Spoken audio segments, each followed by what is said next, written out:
if we don't try new software, we will never move forward. So it's 7:27 in state controlled Britain, and we're back on StreamYard. We tried Riverside.fm, and it was atrocious. And we had so many complaints about the sound and the video. So, guys, I will message Riverside FM and I'll say your live streaming stuff is not particularly good. So we're back on StreamYard. So everybody that posted questions in the other place, I do appreciate it. So that was Sherry. She posted a very interesting message about a continuous ketone monitor, and I don't think that exists. Richard doesn't think that exists either. And also, I don't think so.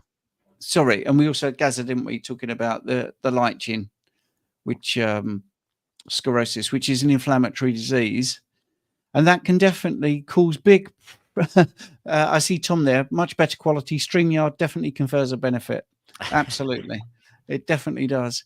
So yeah, I mean, lichen. I mean, that is a skin condition. But if you've got an inflammatory condition and you've got a weight loss stall, I mean, don't forget inflammatory conditions will also bump up your stress levels. It will bump up your cortisol, your C-reactive protein. And the last thing your body wants to do is start changing your body composition when it's trying to,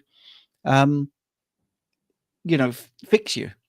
And that's one of the things we always say is most people healing comes first before the body composition. That definitely is a thing. Right. Sorry, you were going to say, Richard. Sorry, I rudely interrupted. No problem at all. This is something that Professor Seafood and I spoke about in our recent podcast. He was kind enough to come on as a guest to speak about cancer and what fuels cancer, how to maybe prevent it, and possibly even help combat it. And this was one of the things that he mentioned was, wouldn't it be fantastic if we could get a continuous blood keto monitor? I don't think they exist. I'm sure there are people working on it. If they do, I've never seen one. But yeah, that would be absolutely fantastic. Even if we could have, both. I mean, the glucose will give us an indicator of potential ketone levels. But to have that information, I think would be absolutely fantastic. I've worn a continuous blood glucose monitor, and it was very interesting to see the effects of different things that I was doing. And we did a few experiments as well, didn't we, Steve, in regards to some of the things that I consumed, the artificial sweeteners and so on and so forth. So that was incredible. But it would be fantastic, wouldn't it, to be able to wear a continuous keto monitor? Wow, yeah. And an insulin monitor would be just the icing on the icing. It would be the butter on the steak, wouldn't it? The butter on the steak, yeah. Not the icing on the cake, the butter on the steak. Yes. Right, now let's deal with the comments, because firstly, guys, we're always trying to improve the quality, all right? We're always trying to move forward and make things easier and stream to more places so we can get the word out. So we tried. So if the sound was annoying you, I do apologize. Do you have to retype the questions? Sadly, yes, because the only way we could stream was to shut the other stream down. So if you've got a question, please do type the question and we will try to do it. So put QQQ in the front there. That would be great. One of the questions I do remember was the Matthew was actually talking about LPLA2. I did do a screenshot of that. And yes, I was right. I mean, that is basically, what you do is a plaque test, a PLAC test. And that looks at the activity of LPLA2, and that is the degradation of oxidized LDL. So if you look at things with a reductive point of view, oh wow, if there's oxidized LDL, that means that there's problems with the heart. Well, actually no, and I've got a case study of this where that was elevated, and we watched the oxidized LDL reduce over time, because I was lucky enough to have a client who bought 3 blood tests over a period of time and was worried about that, because it does say in the literature, oh wow, this is associated with cardiovascular risk. But of course I said, it's doing its job. There are things in here that they're looking at it wrong. And we watched the oxidized LDL just decrease. So anyway, right. So we're now zinc 316. I noticed I wasn't feeling great on carnivore. Took out eggs and stuck mainly to red meat with butter. Sleep got a lot better, improved. Heart rate variability got better. Can the gut heal to add eggs later? What a great question. Yeah, fantastic. Yeah is the answer. Is the short answer. There we are. I can see the questions. Woo! So look, eggs are fantastic if you can tolerate them. Many of us can. Most of us can, in fact. But the eggs do contain a protein called overmucoid, which can cause problems. There are other proteins in there which can also cause problems, but that seems to be the predominator. What I would say is yes to that generally. As the gut heals, we can tend to put things back in. But I mean, your body wasn't okay with it in the first place. So the question would be, why would you want to? I mean, why would you want to? I love consuming eggs, so I know exactly why. But I always spin this round when it comes to milk. I haven't consumed milk for a long time.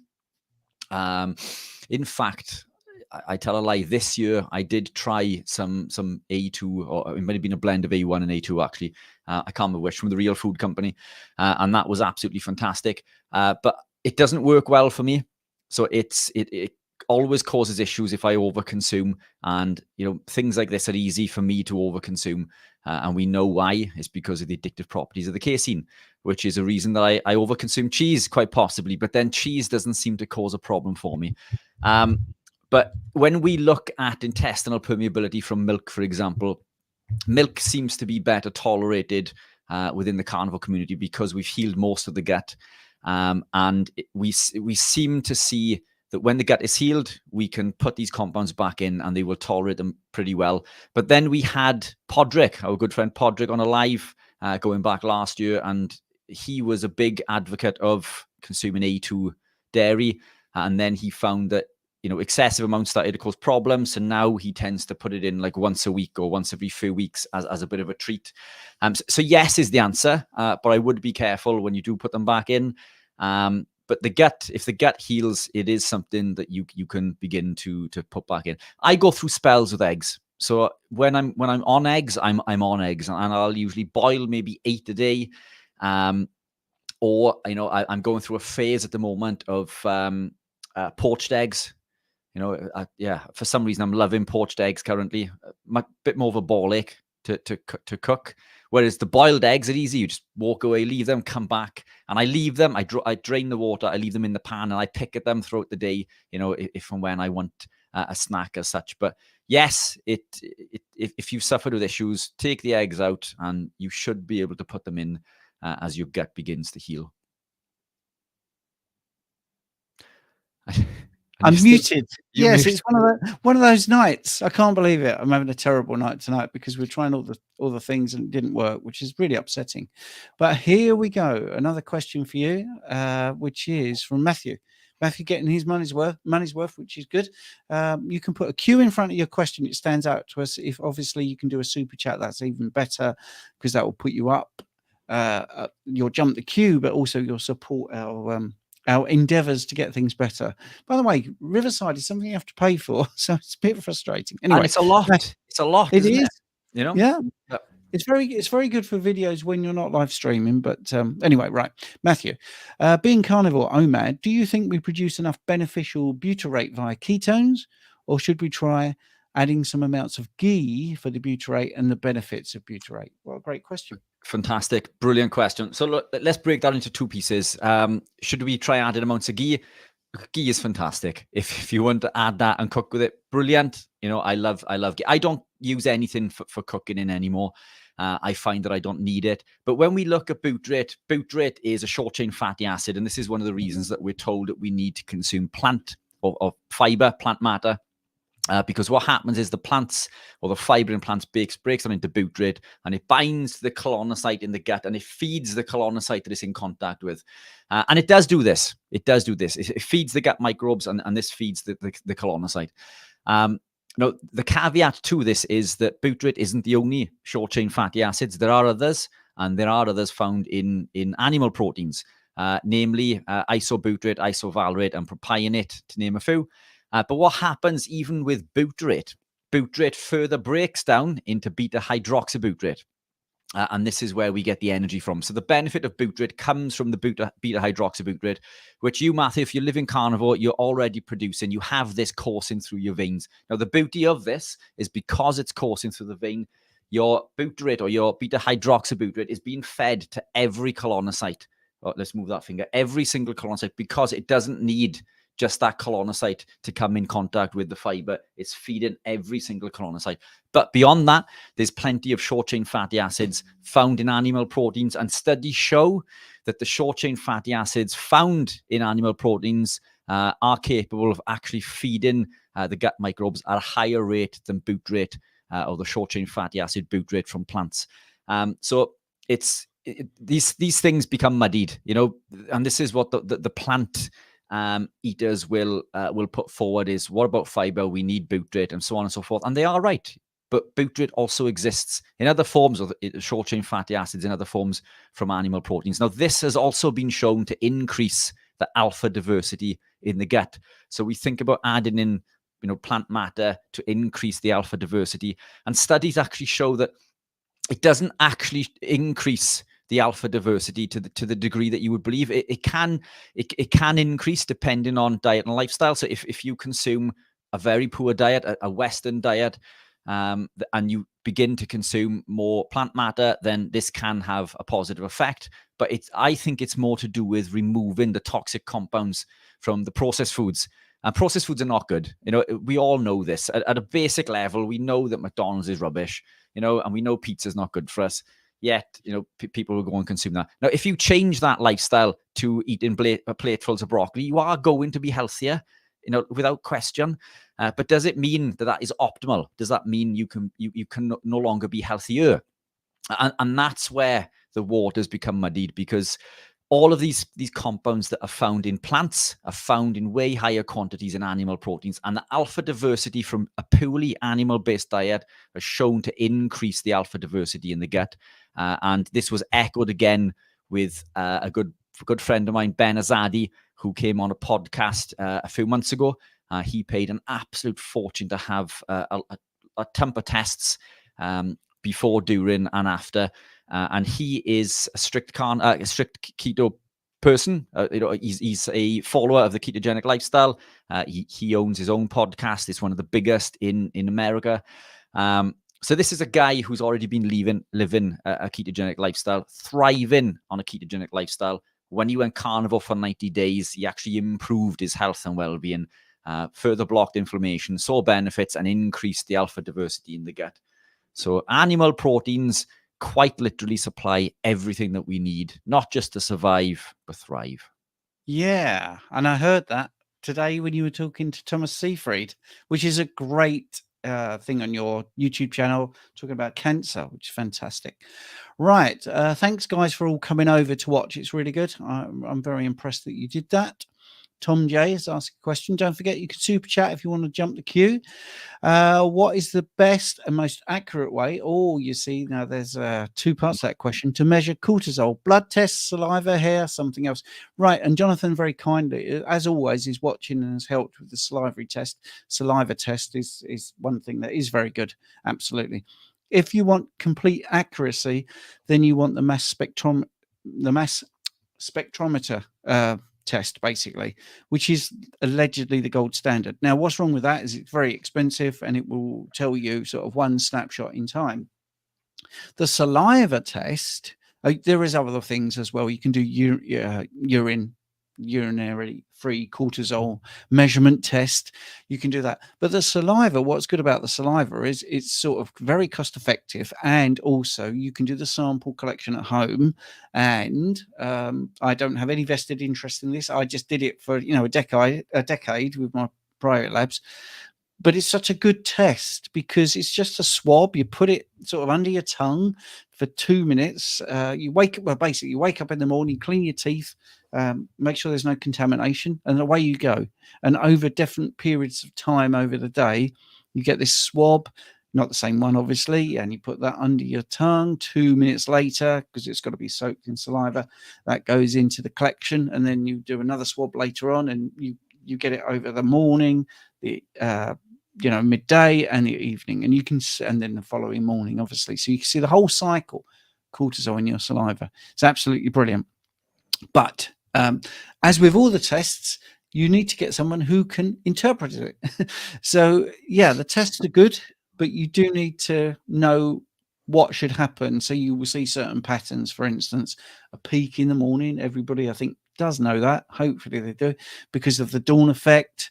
Then you have the decline for that sort of thing. So that would be my 2 pence. But if Richard wants to add to that, that's fine. Or we can go into the next question. Fantastic. The hair is a good test for long periods of time, but the only downside to the hair, so the HTMA tests, there are a number of places you can use online, and because the hair basically tracks everything, it can give you a historic view on the adrenals.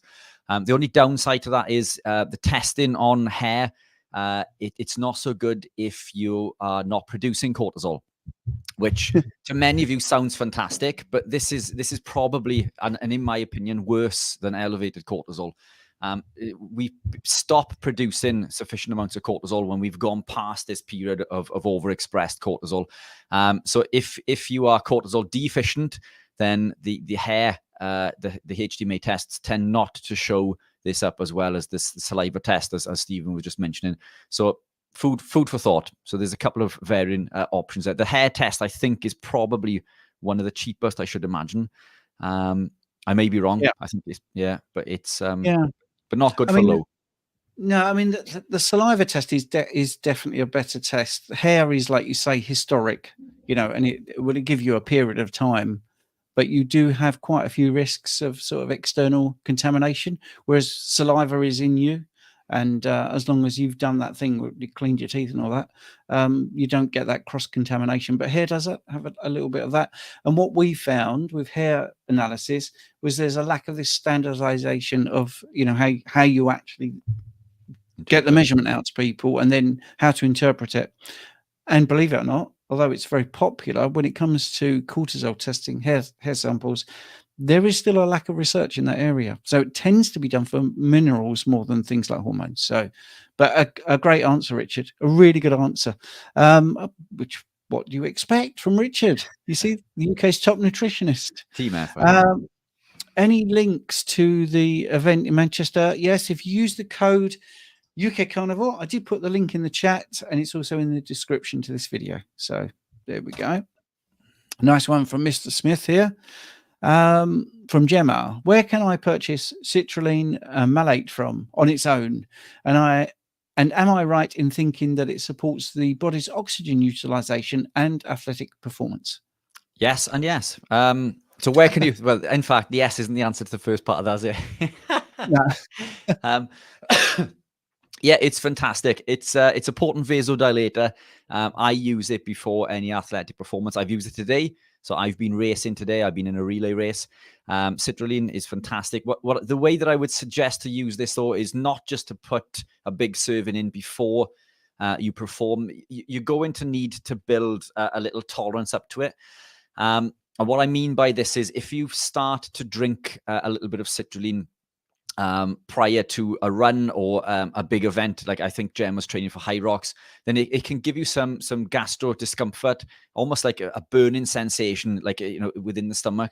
So what you're better off doing, Jem, is adding it several times throughout the day, and just add it maybe to the electrolytes you drink. So the unflavored, for example, is the electrolytes that I drink. I tend to add a little bit of citrulline to this throughout the day, and it builds up in the system and it upregulates lots of enzymes and pathways in the body also. Where do I buy it from? You can buy it from almost any big supplement company. It is something I looked at producing myself, but it's one of those products that is just very much a muchness. Bulk powders do it. There's who do I use? Peak Sups is one that I use. In fact, I'll Google them now and I'll pop a link below. So Peak Sups is the one that I use, but the citrulline from there is pretty good, and I'm due to place another order for some more. But if there are other versions of this available as well, but the waters again become quite muddied when you look at the different types and the ratios and so on. But this one for me has worked wonders in regards to my running. I'm fairly new to running, and it's allowed me to achieve some incredible things. Excellent. along with Excellent. living the lifestyle. Yay. Yeah. Somebody said I look like Rick Astley again. I didn't know I'd look like him in the first place. But We'll there take that. you go. Right. This is an interesting question. It's I have a lot of both family members and friends who say they get stomach or gut pain from eating meat. Most of them more so with red meats like beef. Do you know why or how Yes. to relieve it? Yes and yes. I knew that would come in. Do you want to go, Steve, or do you want me to jump in? Oh, you jump in. Yeah, perfect. So look, it's the microbes in the gut. They predominate depending on what you feed them. If you feed them vegetables or rubbish, or name your poison, then this is what the gut microbes will grow and thrive on. And there's lots of different phylums, but the two main phylum are Bacteroidetes and Firmicutes. And if we're consuming a standard diet, for example, I think, and I may be wrong with which one, but I'm sure Firmicutes predominates. And as we start to eat more animal proteins, it's Bacteroidetes, I think, or the other way around. Anyway, but the point is that your gut microbes are what you eat. So if you eat rubbish, then your gut is used to you eating rubbish. Now, when we put things like kimchi and all of these sorts of things in to help the gut, they can do this, they can help, but you need to then change your diet in regards to feeding those microbes. Otherwise, you need to continuously consume kombucha and so on in order to keep that going. But what happens when you start to eat meat is you're feeding something to the gut microbes that it's not the predominator of. So the Firmicutes is elevated, for example, and the Bacteroidetes is lower. So it's offset. So what happens when we gravitate into becoming more ketogenic and carnivore? We go through a process called die-off, where the gut microbes quite literally die off because we're not feeding them what they need. And then the Bacteroidetes grow because we're feeding them what they need. And this gives us discomfort. And this happens, whether you become keto or carnivore or not, and you eat more meat than usual. But this is a process because the body's adjusting. So this can lead to the gastro-distress. It can lead to loose stools. It can lead to lack of energy because the gut microbes are not being able to process what we're putting in. So this is why there's an adaptation period, especially within the first sort of 10 days to 14 days, typically, as we gravitate into this lifestyle. But we're simply feeding the gut microbes something that they're not used to. The best way to overcome this is to not eat the rest of the crap and predominate the animal proteins. Look, it's every argument for not consuming meat is a fallacy. And these are things that Stephen and I break down, week after week after week. It doesn't matter whether it's a fiber argument, whether it's a saturated fat argument, whether it's a cancer argument. We've ripped these apart time and time again. And if any of you have concerns on any of these, then pop them in, and we can quite happily go through all of those things again and again and again. Animal proteins quite literally allow us to thrive. They provide us with everything that we need. And I'm talking every single vitamin and mineral. And if you think that your fruits and vegetables are the best source of vitamins and minerals, then you are incredibly incorrect and being misinformed. The nutrients or the vitamins and minerals that are found in fruits and vegetables are quite often not in human form. They're in vegetable form. And these are very different things. And they do contain some of the nutrients that we need, but animal proteins contain every single one of them in human form. We don't need to convert any one thing into anything else. They quite literally contain everything that we need. But I'm happy to go through any queries one by one, as we do quite often during consultation, Steve. Yes, absolutely. Sherry is saying she's loving the Skool sessions as well. I did put a link into Skool. We'll talk about that in a minute. But Sherry also did a super chat. I'm ordering your electrolytes. Should I order some exogenous ketones to help stay in medical ketosis? 4-to-1 fat ratio. Thank you, from the USA. Sherry, but he's choking there. Sherry, thank you so much. Yeah, the electrolytes are fantastic. I'm sure you've heard everybody mention those. If you'd like to order some ketones, that would be massively appreciated. Also, they are available stateside. They tend to be a lot more expensive than mine. but you can find some good brands stateside. So that's not to put you off purchasing mine. If you'd like to purchase them, then by all means. The brands in America that are pretty good, that I do rate, would be Real Ketones and Perfect Keto. And those are two that I rate, and they're right at the lower end of the price range also. So feel free to take a look at those. If you are ordering electrolytes, then there's a lot more weight that you can fill that box with, or that package with, for the same price of shipping. So if the prices are competitive, then it may make more sense just to fill that box and build that weight up. But yes, ketones are fantastic, whether you're ketogenic or not. This is something that I'll be speaking about in the Keto Brain Health conference, along with the benefits of consuming C8. I use ketones daily for a number of reasons, but this is why they were created. They were created for these purposes, because many deemed it to be too difficult to maintain a ketogenic lifestyle and stay in a ketogenic state. So they found other ways to do so.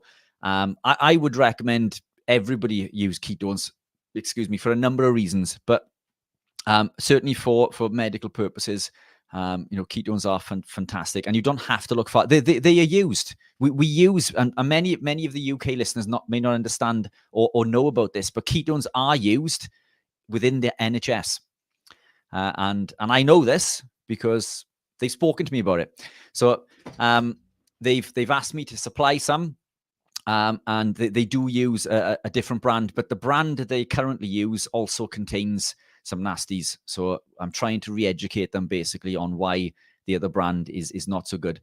But they are being used. So we know this information is out there. It's just ticking along, and it needs to happen quicker. Brilliant. Okay. And did you notice that that Richard was recommending other companies?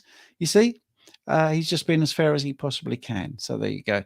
Now then, apparently I look nothing like Rick Astley, but Feral Grandmother is saying, well, I haven't seen any recent photos, so maybe he's grey-haired and wrinkly now. But I recall Rick Astley being quite the ginger. Well, does that mean you're saying I'm grey-haired and wrinkly? Because I'm going to get really Not upset. at all. Quite the opposite, I think, Steve. Right. So we've got 5 minutes. I just want to show people. I can do a quick screen share. So we go over to our Skool community in 5 minutes' time. There is a link in the description. I just want to show you, if you do come over, what you need to do. By the way, the Skool community is fantastic. If you do, then obviously once you're in, you go to the calendar and look at all these lives that we've done over September. Look at this. Every Monday, Tuesday, Sunday, an extra time on a Sunday. So you'd come down to here. Look, here we are. Ask us anything now. And then at 8 p.m., there's another 30 minutes. So, wow, we do offer a lot of value. It's only $4 a month. And it's that's less than $1 a week. And you get all this stuff, and you get the classroom as well with all these courses and free ebooks. And wow, it's just brilliant. So anyway, let's get rid of that screen share. So there's a link in the description for the Skool community if you want to see the next 30 minutes. We're going to try and whistle through the questions that we've got left. My Food Addiction is saying, are probiotics necessary on a carnivore diet? No, they can help. And again, during transition periods, these things can help. There are lots of products on the market that can help a transition. So they may confer a benefit. We've always got to get that in. Always has to confer a benefit in the early stages. But most people seem to navigate in and gravitate in without the supplementation of prebiotics, probiotics, and even digestive enzymes. We know people who need to consume them in order to absorb certain compounds and so on and so forth. But I would try without. And see how you get on. If you do suffer with problems and have a few issues, then report back, and maybe Stephen and I can recommend how to move forward. Okay, right. While you maybe find a link for Gemma, because she's saying, Rich, please may you send a link for the citrulline. I will answer the next question. I thought I put it into the chat, but apologies, I'm on it again. Okay, right. Maybe you did and they missed it. I don't know. Crazy. What is a safe amount of vitamin D3 to take, and is it best in the morning or the evening? I would say the morning is the best time to take it. Also, I would try to take it at the same sort of time and with a meal, because if you're eating some sort of fatty breakfast or some fatty meat or scrambled egg, then your vitamin D3 would be absorbed slightly better. What is a safe amount? Okay, so let's give you the thing I always talk about, which is in 62 degrees north, which is Norway and Finland, where they did studies on sunbathing.